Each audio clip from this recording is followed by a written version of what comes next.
Welcome to Sober Sunrise, a podcast bringing you AA speaker meetings with stories of experience, strength, and hope from around the world. We bring you several new speakers weekly, so be sure to subscribe. If you'd like to help us remain self-supporting, please visit our website at sober-sunrise.com. Whether you join us in the morning or at night, there's nothing better than a sober sunrise. We hope that you enjoy today's speaker.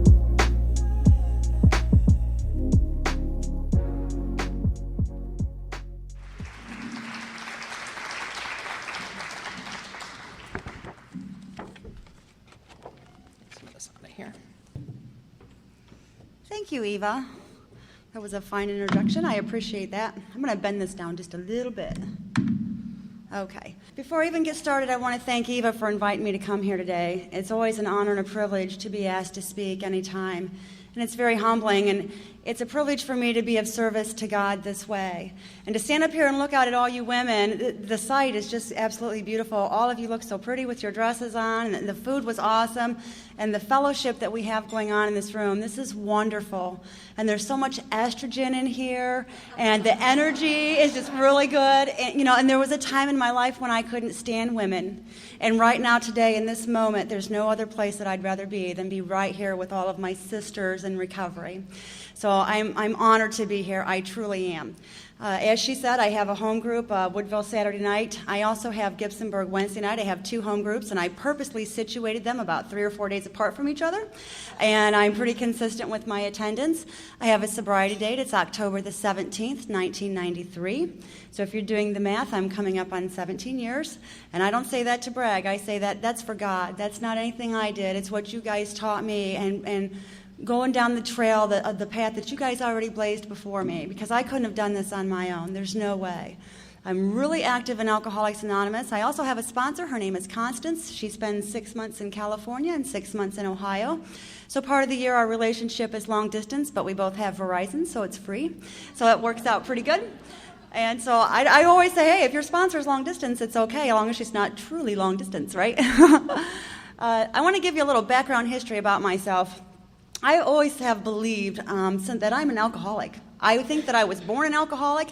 I think it was just a matter of adding the liquid elixir for me. My father did tell me sometime before he passed away, he did mention to me that during my mother's pregnancy with me, she consumed large amounts of alcohol.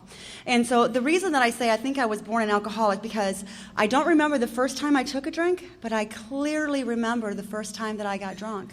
And the first time that I got drunk, I blacked out.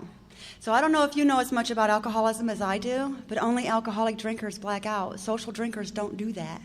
And I did that the very first time that I consumed alcohol. So I do believe that I've been an alcoholic just waiting to happen. My drinking career would begin at age 16, and it would span actually a little over a decade. I took my last drink when I was 28 years old. And somewhere in the big book it does say that female drinkers often cross the line and become an alcoholic drinker much sooner than men do, oftentimes within 2 years. And I believe the big book is correct. That was my situation. That's what happened to me. By age 18, I was a full-blown alcoholic. And so from age 18 to age 28, I drank alcoholically, and I was wreaking havoc in the lives of everyone who came in my path. I was like that tornado that Bill Wilson's talking about in the big book. That was me. That's what I did. And my story is really sad. My story is really tragic. And I'm just going to give you the heads up that prison is a big part of my story. And the reason I talk so much about prison is because prison is where I found God. Prison is where I worked the steps. Prison is where I got honest about what really happened. And prison is where I laid a foundation that would change the rest of my life. And so I'm going to talk a lot about prison and what I did. I want to give you just a brief background history. I don't go into the whole childhood thing. And the reason I don't do that, because I don't think it's that important. I came from a dysfunctional home, didn't we all? As my sponsor would say, get over it. Get over it. Suck it up. And I have got over it. And I'm not going to get into all that stuff. But very briefly, grew up in a single-parent home with an older sister. It was just the two of us, and she basically raised me. My mother was a practicing alcoholic. She tended bar, so when I was coming in from school, she was leaving for work. And during the middle of the night while I was sleeping, she was coming in. And so basically, my sister raised me, and as a young teenager, there wasn't any rules or structure. I was never grounded. There wasn't any discipline. I just kind of roamed the streets. I did whatever I wanted to do. And sometime around the age 15 or 16, I was introduced to alcohol. And I hear so many times up here at the podium, people say, well, I always felt like I was the square peg trying to squeeze into a round hole. I always felt like I was different. I was the odd man out. There was something different about me. And I felt that way too. And sometime, I think at age 16, the very first time I took a drink, I was like, wow. That feeling went away. When I consumed alcohol, I became very relaxed and very comfortable, and I could share. And my whole attitude and outlook changed. And I was like, wow, this is my new best friend. I really liked the way that alcohol made me feel. But somewhere along the way, it turned on me, and it became my enemy. It wasn't my friend anymore. And it would take many years for that to catch up with me, for me to get that. I think it was 1982, I was between the summer of my junior and senior year in high school, I had met this 32-year-old man. I was 16 years old. I had met this 32-year-old man, and he was a very big drug dealer in the area where I lived, and he had a lot of money. He traveled a lot. He went to Florida and Texas a lot. And I was very intrigued by this man and very attracted, not so much to him as I was to his money and what I thought was his influence. And at this time in my life, I'm coming into I'm 16 years old, so I'm coming into a little bit of womanhood, and my looks are beginning to develop, my body's beginning to develop. And back in the day, I was really cute. And I used my good looks to manipulate men. My thing was to sit on the bar stool and soak in that attention from men. I've heard people come up here and say, well, I would hide the vodka in the toilet tank. I never got that. I never understood how somebody could drink it. And I know some of us have done that, and that's fine, but that wasn't my way. I had to be out there in public, had to be on the bar stool getting the attention from the men. And the bottom line was I didn't have any self-esteem. So I was getting it from these unhealthy sources, which would be other men in bars. And so anyway, I'm a young girl. I'm entering my senior year in high school. I move in with this 32-year-old man. And to his credit, I do want to say that during my senior year in high school, he made me get up and he made me go to school. And I wouldn't have a high school diploma today if it weren't for him. And I know that something motivated him, and that was to stay out of jail, right? Because he was 32 years old and I was 16. And at that time, it used to really make me angry that he would come in there, because I'd be up drinking half the night till 2 or 3 in the morning. And then he'd come in and wake me up and tell me, you get your butt up, you get dressed, and you go to school. But as I look back on that, I think, you know what, that's probably the best thing he could have done for me, because as a result, I have a high school diploma. And if I would have stayed home with my mother, I don't know how that would have panned itself out. I don't know. So shortly after high school, it would have been in the summer of 1982. My drinking's really beginning to take off now. My birthday's in September. It was just before I turned 18. I'm drinking Friday night. I'm drinking Saturday night. Now I'm drinking on Wednesday to break up the middle of the week. And alcohol is becoming a very, very dear friend of mine. And the blackouts are becoming more frequent now. There's mornings when I wake up and I have to look out the window. Is the car out there? What did I do last night? Or the phone might ring and I might think to myself, oh God, who is that? Because I couldn't remember what I did last night, so maybe somebody's going to call me to yell at me or to make sure I'm okay, or, it just got to be this really vicious cycle. My whole lifestyle was becoming this very vicious cycle, and I was only 18 years old. So shortly after high school, I got pregnant by this man, this 32-year-old man, and I had a little boy. And at that time in my life, I couldn't parent a tissue box. I hadn't even been parented myself. I had no business trying to parent a child, didn't know the first thing about it. And my mother, by that time, was in her mid-40s. So every weekend, I'm dropping this baby off with her, or I'm taking off for Florida and leaving that baby with her for a week. And I think by the time he was about 4 years old, he was pretty much living with her. Because, what I had to do was way more important than parent a child, right? It was all about me. And I think women, all of us being in here women, some of us could probably relate to what we've done to our kids. And as I look back on all the things that I've done, that's right up there in the top couple, 2 or 3. It's right there. God, I wish I'd have done that different. I wish I would have been a better mother. I wish I would have parented my children the way that I wish I would have been parented. But I didn't have the skills. I didn't know how. So after this child's born, my alcoholism is really starting to take off at this time. And I'm drinking constantly. Now I'm moving into the space where I don't really start to like women. I never really had any friends to begin with. All my friends were men. As I told you earlier, I have an older sister, and she wasn't a threat to me. I could hang out with my sister and drink and party, and by this time she's about the only female in my inner circle that I'm hanging out with. And I'm going to fast forward the tape. I'm going to take us down the road. We're going to go to April of 1993. I'm 28 years old. I've been drinking for 12 years. It's a Friday night. I'm sitting on a bar stool outside of Genoa, Ohio. I'm with my sister. It's about midnight. I'm intoxicated. She's intoxicated. By this time, I had left that man. Actually, he left me. I didn't leave him. And he moved into a barn in Fremont. He must have been desperate to get away from me because he actually moved into a barn. But, and I'm a manipulator. I had my little hooks in him. Like when he left, I'm unemployable. I don't have any skills. I've never worked before. I never earned a dime. And I think I was maybe 25 or 26 when he left. And so I threatened him. I said, you're going to give me, I don't know, whatever it was, $1,000 on the first of the month, every month, and you're going to continue to pay these bills, and you're going to support me, or I'm going to turn you in for child support.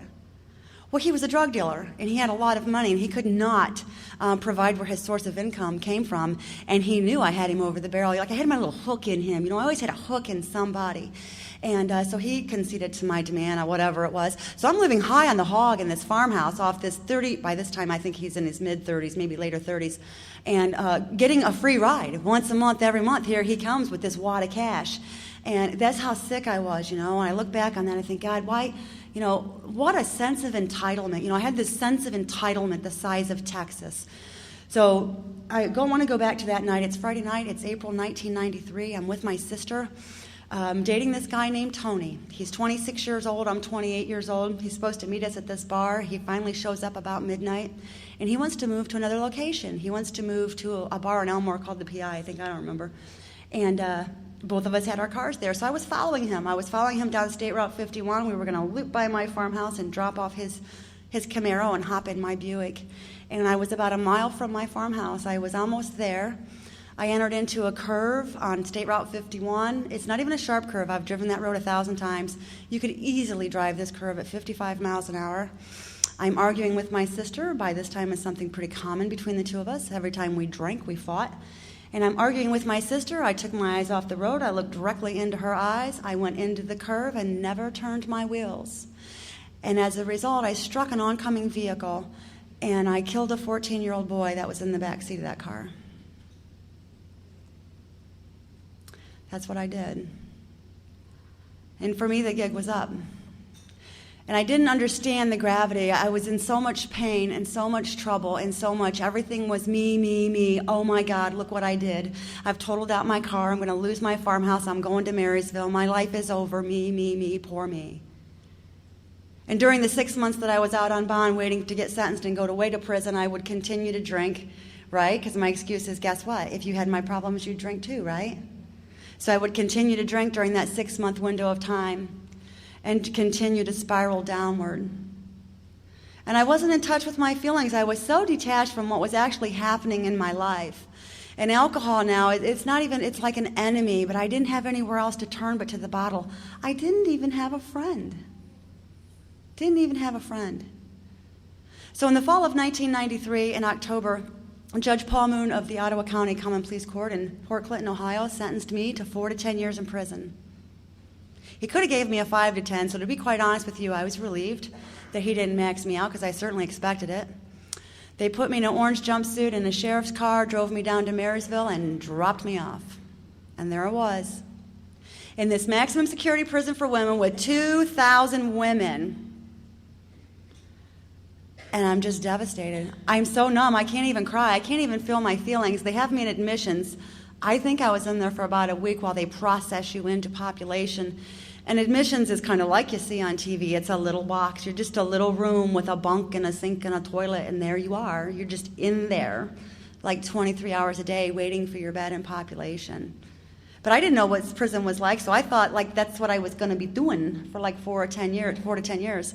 And so I finally got out into population, and CoverGirl's always been a really big part of my package. So when I got out into population, my thing was, okay, first of all, I'm not going to speak to anybody.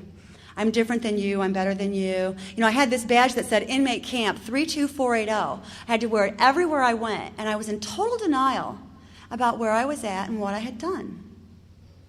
So my hair and my makeup become very, very important, right? Because the thought process behind that was if I could just fix up the outside, I could fool you, and you would think I was okay on the inside.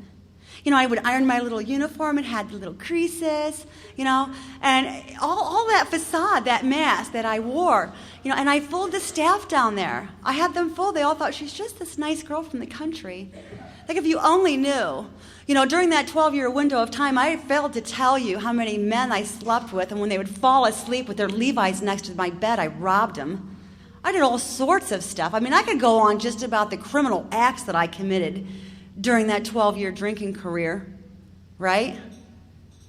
So I'm at this maximum security prison for women, and it didn't take long. They moved me to a pre-release center in Cleveland, Ohio, the Northeast Pre-Release Center. And at that time, I know they've since changed the rules, but at that time, if you were within 4 years of going home or going to the Ohio Parole Board, you could be housed there. Even if you committed murder, it didn't matter. You could be housed right there in downtown Cleveland, Ohio. It's their best kept secret. It's right by Jacobs Field. And the Cleveland Browns, when they get a touchdown, if your room faces Lake Erie, you can watch the fireworks go off. I was like, wow, man, this is pretty cool. By then my ego is really the size of Texas at this point, and I'm in total denial about what's going on and what I had done. But I wasn't stupid. I thought, I'm here for an alcohol-related crime. Maybe I should go to some AA meetings, right? Because it was all about me. And I thought, if I go to some AA meetings and get this recorded in the docket, by the time I get to my first parole hearing, the parole board might see that and smile on me and cut me a break and send me home. Because it's all about me. Right? I'm still running the same game. The only thing that's changed is that I'm not consuming alcohol. So I think when you take an alcoholic and you place them in an environment like that, I'm still untreated. I'm an untreated alcoholic without alcohol. That's bad. So I'm going to these AA meetings,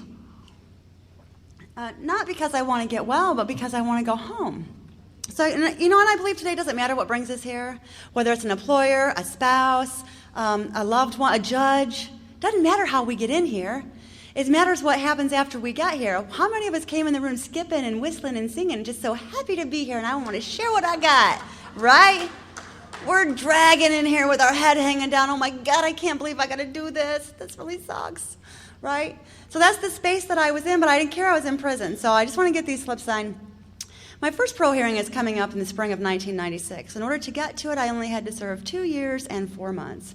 So I get to this first parole hearing, and in the months that led into that, there were other inmates there, obviously, for vehicular homicide, so I was watching their cases very closely.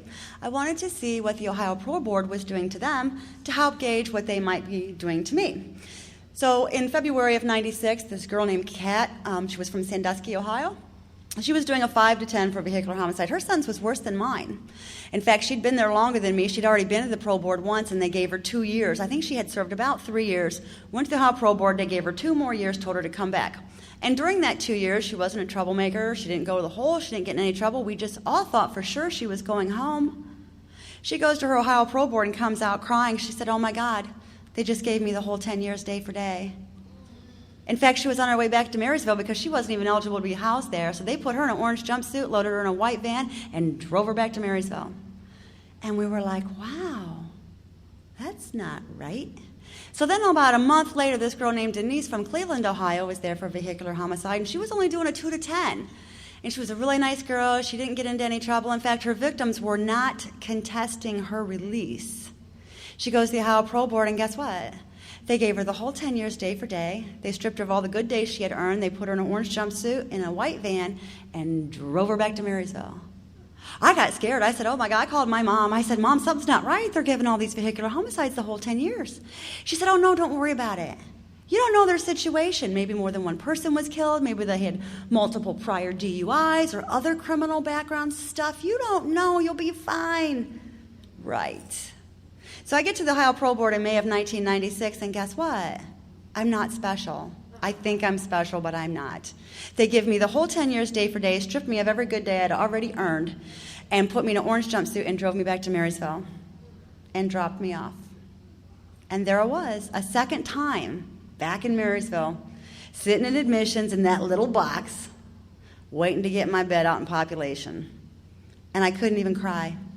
I was so detached from my feelings, I couldn't even cry. I couldn't believe, this is how arrogant I still am, I couldn't believe that they did that to me. Don't they know who I am? Right? It's that ego, that sick mentality. You know, and at this point, I think I had served, I don't know, 2 years and 4 months. So they assigned me a bed back in population. I get back out there, and actually what I did, I had all the staff members fooled down there. They all thought that she's just this nice, sweet girl from the country, right? So they gave me a job working up in the warden's area. And, and the bottom line is I had a high school diploma, and if you have that in prison, that thing is like gold. You will not sling them up or flip a soy burger. They will find a real job for you. And I had a high school diploma, and I also was a great manipulator. And so they thought that I was a pretty good girl, and they gave me a job working in the count office up by the warden's area. So there I was. I had my own little office, a computer, a typewriter, and working with all the white shirts, and got very friendly and chummy with all the big wigs that were employed there, and they all liked me, and that was part of the game, right? Don't ever lock me up. Don't ever put me in the hole. I'm Terri K, right? So anyway, I had inmate runners. There were 5 runners that were assigned to me. They would run documents that I would prepare out into the institution. And one day, this was about 5 years into my incarceration, I had some bed moves that I had typed up, and I couldn't find Lieutenant Wasmer anywhere, so I had walked into the Thai office. This lady that worked in there, her name was Miss Floyd. She was really cool. I just loved this woman. She was an employee of the state of Ohio. She was not an inmate. And I said to her, I cannot find Lieutenant Wasmer anywhere. Would you sign these documents so I can get them run?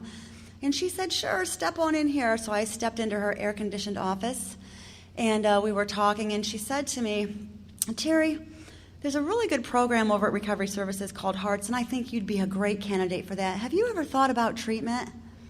Now, I'm like 5 years into my incarceration. I'm halfway to the 10-year mark. And I said to her, you know what, Miss Floyd, they just gave me the whole 10 years day for day. I'm not doing the victims awareness, the AA, the parenting. I'm not doing any of that stuff. I'm doing 10 years day for day, and I'm going home. And then she said the magic words that my ego just loved to hear. She said to me, Terri, there's a 2-year waiting list to get into that program. I can pick up the phone. I can make a phone call, and I can get you in the next group. I said, well, sign me up, right? I'm so important. I'm moving to the top of a 2-year waiting list. Somebody finally recognized who I am. Jeez. Thank you, God. It's about time. So she makes the call, and I get put into the next group, which took about, 4 or 6 weeks, whatever, when the next group started up. And I'll tell you what, I had no idea what I had signed myself up for. This was an intense behavior modification program. I didn't know anything about it. All I knew, I was moving to the top of a 2-year waiting list, and my ego got so attached to that, like I didn't even care what it was. I just thought, finally someone recognizes, right? So anyway, I get reassigned to this program, and what they had to do was reassign my job. Now I don't work at the lieutenant's area anymore, the warden's area. I am a student in the Hearts program. I have to report there every day, Monday through Friday from 8 to 4. And the program takes about 4 months to get through it. There's 14 inmates that are in it, one state employee who's licensed, counselor, and then there's another inmate that kind of sits in that's already been through the program, and they're called a peer leader. So I get in this group, and it didn't take me long to figure out what I had done, how terribly I had screwed up. About 2 weeks into it, we returned from lunch. It was on a Wednesday. I'll never forget it. This girl that sat across from me was there. She had killed one of her children. That was the rumor that I had heard out in the yard. And in prison, anything to do with harming a child, or like rape or death, or anything to do with a child, if you're there for that, you do not discuss that, because you're going to get dogged really bad. So the girls that had committed those kinds of crimes would never talk about their crime, obviously, because they didn't want to get dogged. And this girl that was in this group, when we came back from lunch that day, the rumor I'd heard in the yard was that she had killed her daughter. And we come back from lunch, and we get situated around the table, and the counselor looks at this girl, and she says to her, why don't you tell the group what you did to your daughter? And I know I about fell out of the chair. I said, oh, my God, this is going to get deep. And this girl told this story, and of course, the story has no place in AA, but it was quite gruesome and quite disgusting. And the way the program was set up, when you're done sharing, you receive feedback. And while you receive your feedback, your feet are flat on the floor, your hands are flat on the table, and you do not speak. Your feedback could go on for 2 hours. However long it goes on, during the feedback process, you do not speak.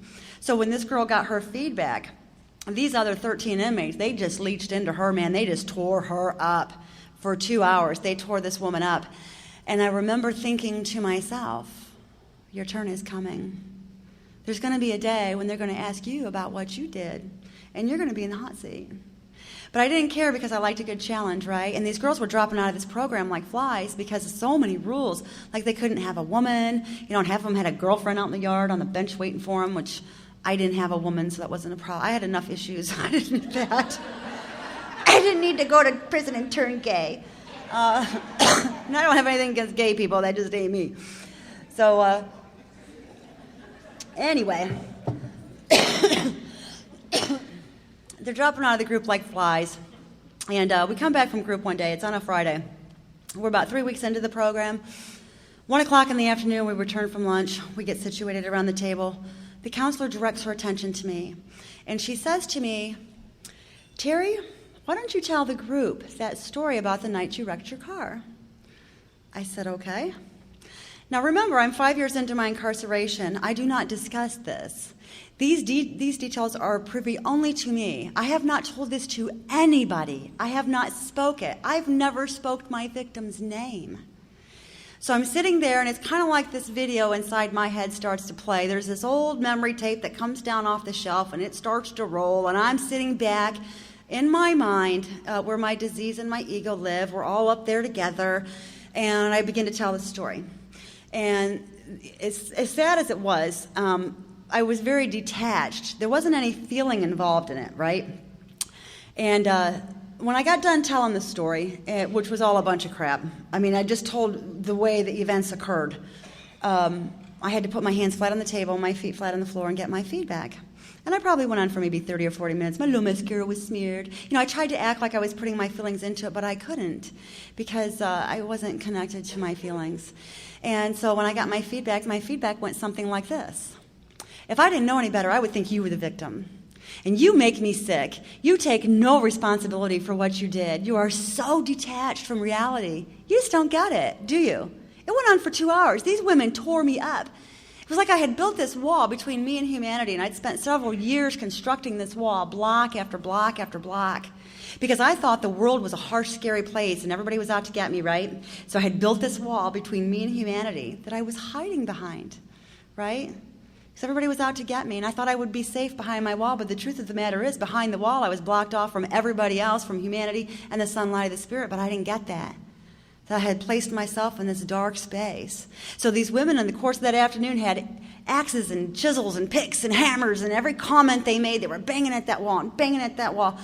And for one moment, I just had one moment of clarity. At some point in that afternoon, like a beam of light just kind of drove right through that wall and pierced me. You know, and I can't tell you at what moment, I can't tell you exactly what happened, but I know I kept staring at that clock. I couldn't get out of that room fast enough. And at 4 o'clock, I stood up and I grabbed my book and I wanted to leave, and that counselor looked at me and she said, "Not so fast." She said, "When you get back to your room," she said, "I want you to wash that makeup off. I'm placing you on makeup restriction. I don't want to see any more makeup on you for the next 2 weeks. And secondly, I want you to write a letter to your victim. You write a letter and you bring that letter to group Monday." And I'm all crying in tears. "I don't know what to say." She said, "I don't care what you say, and I'm not going to tell you what to write. You bring a letter to your victim to group on Monday morning." I said, "Okay." So I went back to my room on that Friday afternoon at 4 o'clock. I should say my cell. Let's just keep it real. So I go back to my cell that afternoon, and I picked up a pen and a paper, and I started to write, and those words just flowed off that pen. I didn't even have to put much thought into it. And I was writing things like, you know, "You will never get a driver's license, and you will never graduate from high school, and you will never procreate. I have taken all these things away from you, and so much more." Right? Something was shifting inside my mind. It was like my soul was sliced wide open. My feelings were raw.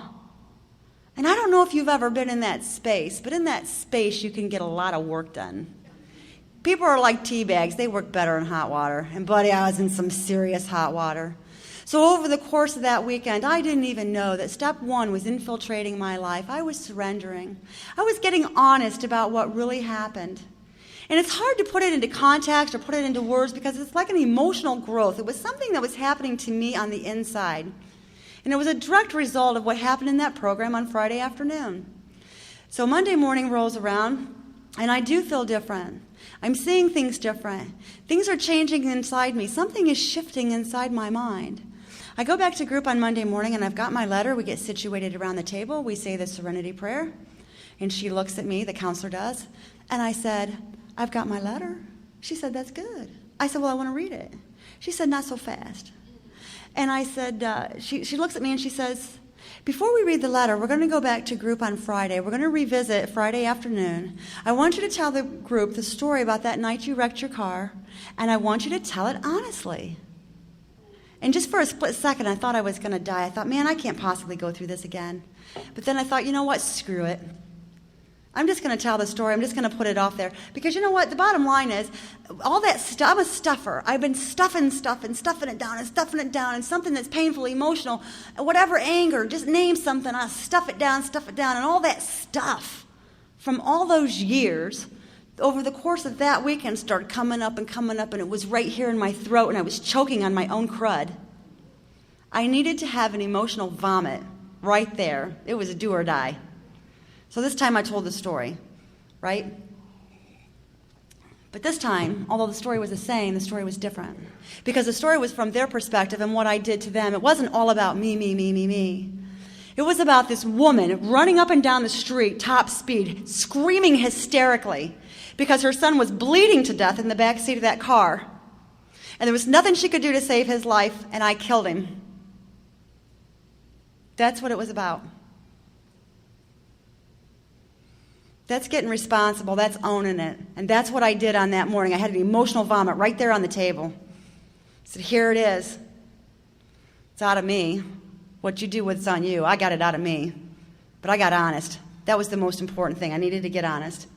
So when I got done telling that story, I put my hands on the table to get my feedback, and that counselor looked at me and she said, no, we're not going to do that yet.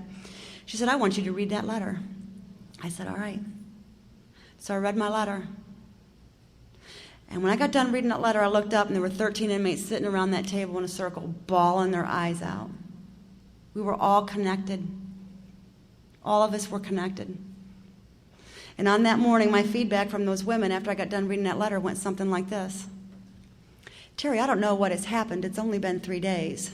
Something has shifted. Something has changed. I felt your pain. I felt the horror of what happened in the road that night.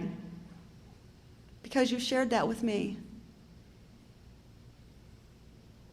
And I can't tell you what it felt like for me that morning when I got that feedback from those girls. Because I get emotional. Every time I go there, it touches my heart. Just like it's touching your heart.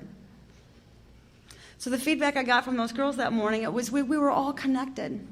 And I knew something had changed. I knew like I could never go back. My life would never be the same from that day forward. All my life it's been gimme, gimme, gimme. What can I get for me? In AA, you taught me it's not gimme, gimme, gimme. It's what can I do for you? How can I serve you? And that's what was happening that morning in that program. It wasn't all about me. It was about giving back. Because not only was I healing, but I was promoting healing in other people. That's what it's about. So as that program continued to progress, I continued to progress and grow and talk about other issues that affected other areas of my life, like why I had never been in a healthy relationship. And I won't get into that now because it has no place in AA, but I got a lot of work done during the 4 months that I was in that program. And when the end of that program came around, they was ready to reassign my position. They had already called up the warden's area. They had saved my job. They called me in the office and they said, you know what? We got to do the paperwork to send you out of here. And we've talked amongst ourselves, and, you know, we'd be honored if you'd come and work for Recovery Services. I thought, wow, man. 2,000 inmates in that prison, only 8 of them are employed for Recovery Services, and those 8 are handpicked by Recovery Services, and they asked me. I said, you know what, my ego doesn't need me working up at the warden's area. My soul and my disease needs me over here. So I took that job at Recovery Services, and part of my job duty was every day, Monday through Friday at 1 o'clock, when we returned from lunch, I had to set up a meeting. It might have been a big book one day at 12 and 12 the next. I had to set up the tables and the chairs and get the books out and make that meeting happen. So I was going to a meeting every day at 1 o'clock. And then in the evenings, every weeknight, they had outside speakers coming in from the free world because there was 2,000 inmates in this facility. So they had a lot of open meetings with outside guests coming in. So I was going to those every night on the weeknights. And I did that twice. I went to 2 meetings a day, 5 days a week for over 3 years. That's a lot of recovery, and that's what I needed. You know, I've heard people say, well, I don't want to go to AA because they'll brainwash me. I said, well, guess what? I need brainwash. My brain needed a thorough cleaning. I needed that. That was what I needed. So, you know, the next 3 years that I would spend at Marysville, I got so active in Recovery Services. I dove into the big book. I dove into the 12 and 12. I got really enthusiastic about recovery. You know, I didn't want to live like that anymore because I found something in this program that I wanted, you know, and I dove into spirituality. Like, you guys told me I had to find a God greater than myself. I've never had that before. The only thing I ever knew about God was the Old Testament God, you know? And he's mad all the time. He's turning folks into pillars of salt. He's flooding the earth, you know, and he's keeping score, and he's going to get you. And I didn't want no part of that God. And that's the only God I knew about. And I didn't want any part of it. And what was so awesome about AA and what you guys taught me is I didn't have to have that God. I could get a God of my understanding that worked for me. So I started reading books on spirituality. You know, I read Conversations with God and Marianne Williamson, Return to Love. I got really active with, what was that? Oh, PBS, Dr. Wayne Dyer. I used to watch all his specials. And it really helped me develop a concept of a God greater than myself, but that I could understand, and that worked for me. And I had a sponsor. It was another inmate. She was the peer leader that sat in on that group that I told you about. And she told me one day, she said, Terri, I want you to pray every single morning when you get up. And I said, pray? I go, like, what am I supposed to say? And so she said to me, just pray every morning, ask God to direct your thoughts, your words, and your deeds. I thought, well, okay, I could do that. So I did that for a couple of weeks, and I remember I met back up with her out in the yard. I said, Sheila, you know, I've been doing that for like 2 weeks, and I got to tell you, it just feels really awkward. It doesn't feel right. She said, I understand that. She said, keep doing it, because sooner or later it's going to feel right, and you're going to develop a relationship. And I did. That began to unfold in my life, and so many other good things started to happen for me. About 3.5 years into this recovery part of my incarceration, I think I had been maybe 8 years incarcerated. I had done every program there. And then I started doing the other programs, the victims awareness and the parenting. And I'm sitting out in the yard talking to inmates. I'm sponsoring inmates. I'm giving away what I had found in AA. And I had decided, because Marysville was so far away from home, that I wanted to go back to the pre-release center. And I went into the Thai office that Miss Floyd I told you about that got me, she made that phone call and moved me up to the front of a 2-year waiting list. I walked into her office. I said, you know what, Miss Floyd? I said, I think I'm ready to go back to the pre-release center and finish my last 2 years there. She said, are you sure? I said, yeah, I've discussed this with my family. It's a much shorter drive. We're all about this. And that was on a Monday, and they called my name Thursday morning, and they told me to pack my bags, that I was going to Cleveland. And I finished my last 2 years there. And the pre-release center at Cleveland, now I'm back with a different attitude. Even the staff, the people that were employed there that knew me from like 3 or 4 years before, that saw me come back, were like, wow, like, who are you? And and when you're changing and growing, you don't notice it so much in yourself as other people do, especially if a considerable amount of time, 3 or 4 years passes before they see you again. And they saw that change in me. And so I got really active in recovery services at the Northeast Pre-Release Center. The Recovery Services Department was a small office about the size of my bathroom. It was a one-woman show. Her name was Miss Daniels, and she did her best. She was trying to service 650 inmates. And so I would go down there and volunteer in my free time. She had all these books, and she had a lot of literature and CDs and cassette tapes, and she had the Joe and Charlie tapes. And so I would check those out, and I'd sit and listen to Joe and Charlie. And the big book that I had during my incarceration, I actually have today. And it's just littered with pink and blue and green and yellow, and it looks like a big book is supposed to look. And I got that during my incarceration, and I used the Joe and Charlie tapes to acclimate myself to that book and to learn about what was in that book. And I really, really grew a lot. And towards the end of my incarceration, I was released. My day came around. It was October the 19th, 2003. It was in the fall. All the leaves were turning. It was a Sunday morning. My family was out in the parking lot, and I can't tell you the feeling that I had on that day. I wish I could bottle it, because I'd be a millionaire. Just the gratitude, the depth of gratitude that I felt. I walked out that gate that morning at 8 a.m., and I knew, like, I had stayed sober in a controlled environment. I had just lived sober 10 years, but I had never lived sober in society as an adult woman. I had never done that. And so that was kind of scary for me, and I had to ask myself some questions like, was I honest? Did I mean what I said? Did I lay a strong foundation? Did I get enough work done? Is there something left undone that I need to be doing? So that was on a Sunday, and I went to a meeting that night on Sunday night, went to the Gibsonburg group on Wednesday, made that my home group, got a sponsor that night, got really active in Alcoholics Anonymous. I've not looked back. I've continued to look forward and to work the program. I'm very active in AA. Just a couple of years ago, a buddy of mine and I brought the Woodville Saturday night meeting back. There used to be one there many years ago.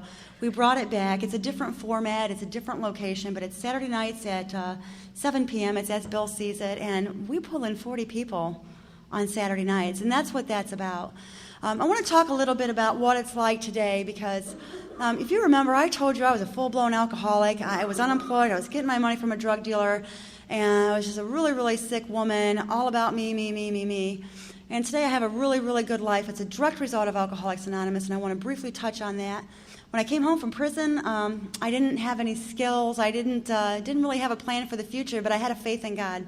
And I knew that He was going to put me in the right place at the right time. I just knew that, and I didn't have a driver's license. So I took a job scanning groceries at the local grocery store at Dell's in Woodville. And I wasn't making a whole lot of money, but I was reacquainting myself with my community. And that was something that was important to me because they all knew me, and I did not have a good reputation. And initially there were some eyebrows that were raised when people would come in to buy their gallon of milk, and there I was to scan it. And it didn't take long for me to gain their trust back and to show them that I mean business, and I really have changed. And good things can come from things that are bad, and that is what had happened in my life. And so about 4 months after I had come home, I started dating a guy named Eric that I had gone to high school with.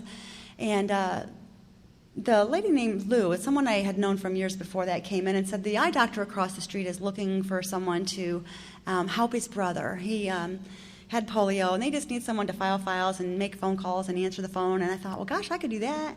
And I had talked to Eric about that, and then I was scared. I thought, oh, God, I just did 10 years in prison. Like, what doctor in their right mind would hire an ex-felon, especially one that did all that kind of time?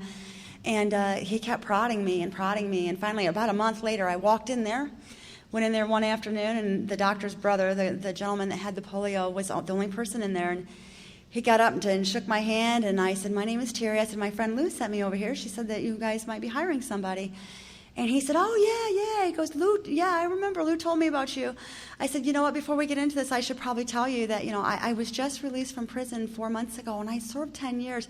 I wanted to get it out there right away. And he's like, oh, Jesus Christ, we already know about that. It's a small town. I was like, okay. He scared the crap out of me, Like, they knew. They already knew what I did. They knew where I had been. But they knew what I was doing today.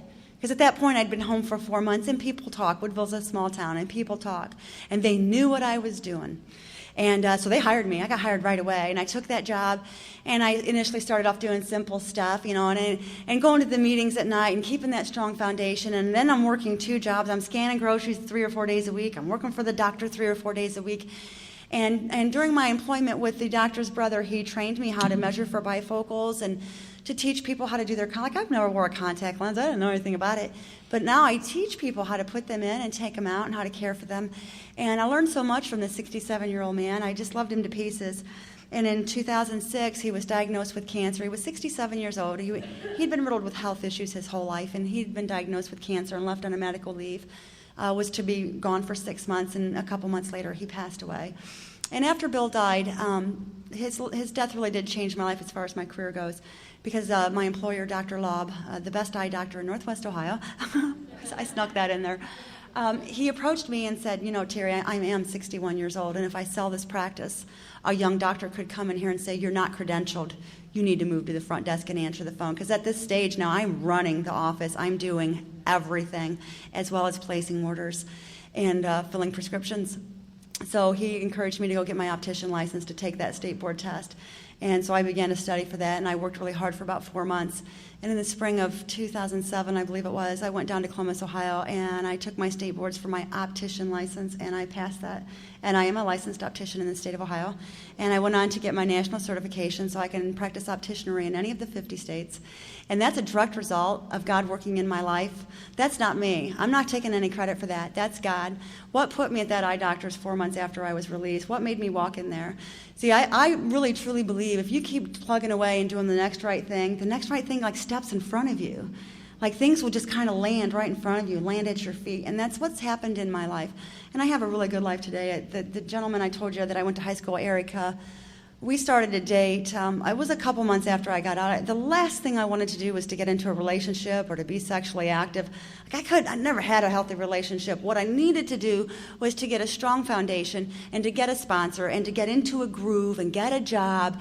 And that was the important stuff immediately upon my release. And after I got all those things in place, then I was able to start dating. See, I prioritized things. I'd never done that before. But I began to do that because I can think more clearly today. So I started dating that guy, and we got really, really close right away. He came from one of those really normal, like a beaver cleaver family. Like, he just naturally knows the right thing to do, whereas I got to pause and think about it. It drives me crazy. And the nicest guy you ever want to meet. And we dated for a couple of years, and eventually I had moved in with him, and we got married in our backyard in July of 2006. We've been married for 4 years. My husband's a traveler. He loves to travel, and he drags me all over the country. I've been to the Grand Canyon, Hawaii, can't tell you, Las Vegas, California, just in the 7 short years that I've been home. And I'm truly, truly blessed. I'm not saying these things to brag. I'm saying these things to tell you how good life can be if you keep plugging away at it. And very briefly, I want to touch on one thing. My lead is changing. My story, every time I close and end my story, I kind of think to myself as I'm walking away from the microphone, to be continued. I just feel like that because I am only in my mid-40s, and I never know what God's going to put in front of me. And things are changing for me. Some of you may recognize me from the TV or the local newspaper. I've been all over the headlines during the late winter and this past spring. Channel 13 in particular, for some reason unknown to me, got very, very attached to me and became a huge thorn in my side. I filed for my driver's license in February. And there's a law in the books in the state of Ohio. If you have a lifetime suspension, as I do, if 15 years pass and during the course of those 15 years you don't have any infractions, no moving violations, no kind of any legal infraction of any sort, you can file to have that reinstated. And I was apprehensive about doing it because I knew that the media was going to latch a hold of me, as they did. But at my husband's encouragement, and in his defense, I didn't just do it for me. I did it for my husband and my sponsee, all the people that haul me around. It wasn't just a selfish motive because this is a burden on him, right? So I filed for my driver's license, and they set a court hearing, and I went to court at the end of April, and that was a media fiasco. And I don't even want to get into what that was like, but the jury box was crammed with every newspaper, every TV channel, cameras. I don't think I've ever been so scared in all my life. Even back like 17 years ago when it initially happened, I didn't get that much media attention, and I wasn't that scared. I can't explain it. Maybe it's because today I'm connected to my feelings, and I can feel my feelings, and I'm truly sorry for what I did. And I had to be in the same room as that woman. And she's in the exact same space that she was in 17 years ago. She hasn't budged an inch, and that's fine. Because it's not for me to say if she should ever forgive me or how long her grieving process should be. None of those things are for me to say. I killed her only son. So I had this hearing, and she was there, and she took the stand, and it was tough. It was hard for all parties involved, and the judge didn't issue a decision at the conclusion of the hearing. He put me on ice for 2 weeks. And then we came back 2 weeks later. Actually, he issued it publicly online on their website. And they're monitoring me for alcohol consumption for the next 3 years. As I stand here and talk to you right now, there's this giant contraption about this big on my ankle monitoring me for alcohol per the Ottawa County Common Pleas Court. And I have coming up on 17 years sobriety.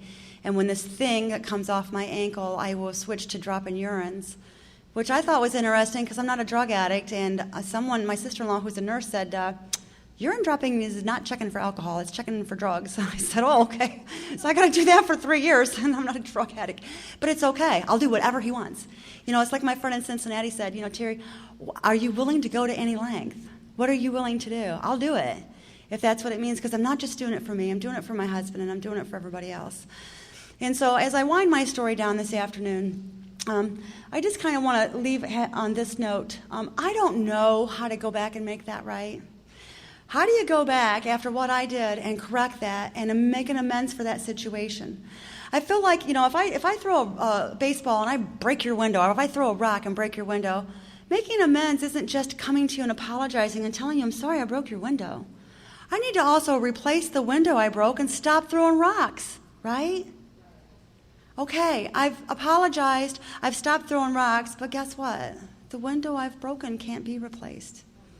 This is one of those situations. There are some of these situations where we cannot make a true amends, a full amends. So my theory is I make an amends through right living, by doing the next right thing. And every time someone asks me to share my experience, strength, and hope, I move just a little bit closer to that. Thank you very much. Thank you for listening to Sober Sunrise. If you enjoyed today's episode, please give it a thumbs up as it will help share the message. Until next time, have a great day.